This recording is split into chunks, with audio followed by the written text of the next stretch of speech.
Natigayon nga nakumpiskar ang balor 340,000 pesos ang suspected Cebu sa ginkasanga drug bypass operation sa Zone 2, Barangay Baldosa, La Paz, Iloilo City, hapon sa Ngonyo 11. Ang subject mo si Marjan Ayona, 44 anyos, kag-residente sang nasambit nga lugar.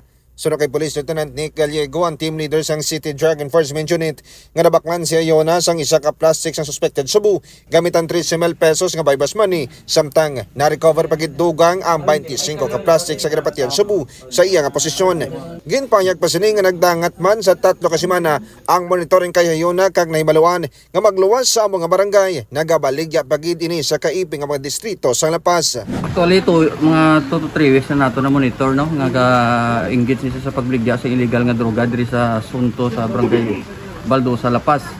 Kusubong adlaw gin desisyonan ta nga sa ini nga operasyon kag natimingan man nga nakasulod ang aton sini nga operatiba upod ang confidential asset kag nakatransaksyon sila sa aton sini nga subject.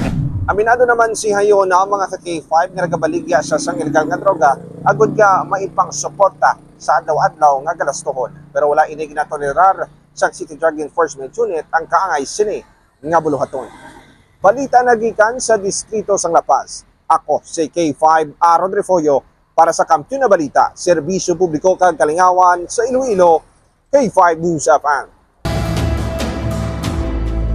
Ang ining balita ang ginadulong sa inyo sang DTX Coffee Mix. Himo sa natural nga sangka pareho sang amarkuso, chia seeds, desugared sugared cane extract powder. DTX Coffee Mix. Nakakapi ka na, naka-detox ka pa. DTX Coffee Mix. Mabakal sa mga butika.